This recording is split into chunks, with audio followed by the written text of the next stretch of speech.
Hey everybody, I got a quick one for you on the Nobody Teaches This series, and this is about a piano practice technique that you can use. To be honest, you could really do it on any instrument, but I think it works best on piano because of the very nature of the pianistic mechanism, and that is you play so incredibly quietly that nothing comes out.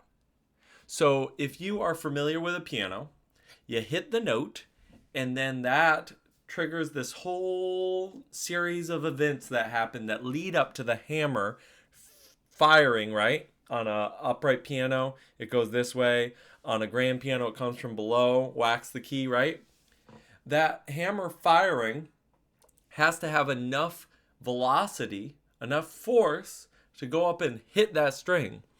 If you hit it too softly, even if you push all the way to the bottom of the key, nothing comes out. Actually, pro side tip, if you want to test a keyboard and see if the piano patch is like super, super good, push the key down all the way without going very fast. And if you can do that and no sound comes out, most of the time that means that's a very good piano patch. Anyway, all of that aside, why in the world would you want to do this? Like, isn't kind of the whole point of playing an instrument, you kind of want to make sound on it, you want to make stuff happen? Well, what I find is the case a lot is if you just sort of let yourself play the way you just naturally want to play, you probably started loud and you're only getting louder. And the reason why is we have this feedback loop happening, right? It's kind of like anxiety at work, right? A little thing makes you a little nervous, a little anxious, and then that never gets resolved and then goes to another thing, which makes you a little more nervous, and then that never gets resolved and then goes to another thing that makes you even more nervous, right? In the same way, when you practice, you get amped up. You're like, I gotta learn this thing, especially with classical music, but really any type of music this could apply to. You're like, I gotta learn this thing. So you practice, you get a little amped up. Well, guess what you do? You try harder. What does that have to do with the physicality? Well, you're going to push more. You're going to push harder.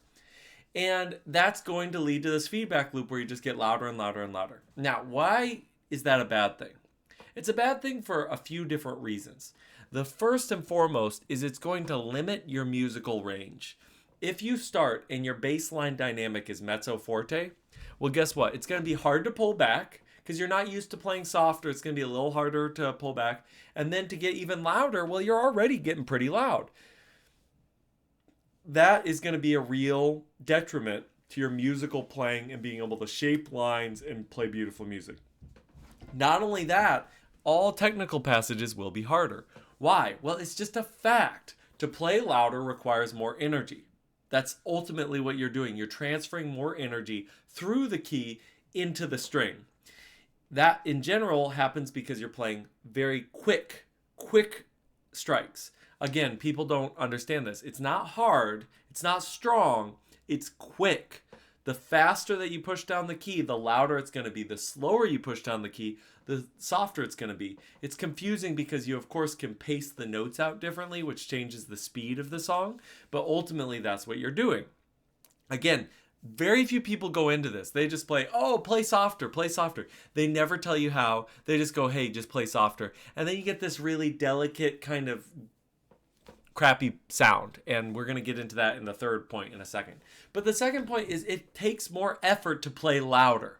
If you're trying to do something fast or you're trying to play a lot of notes, that is going to cause difficulty. So instead, what you want to do is you actually want to slow things down, both in the actual tempo, but in the attack, and really dial in that super close, super delicate, very small movement, and then you can go from there and build it up and up and up.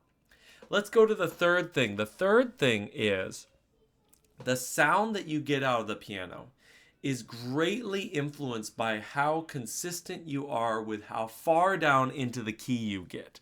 A very timid piano stroke where you're pushing down but you're not pushing down all the way to the end of the key, kind of like is when you're batting or playing golf or anything with follow through, right? You have a swing and you're going. Everyone who knows anything about those sports knows, even though it doesn't matter, same with the piano. The moment the hammer strikes the key, you're not doing anything by going to the bottom of the key. You really aren't. but that consistency, that ability to do the same gesture over and over again, all the way into the key, that is what makes the real difference. So again, we have musicality, we have technique and difficulty, and then we have consistent tone and sound production.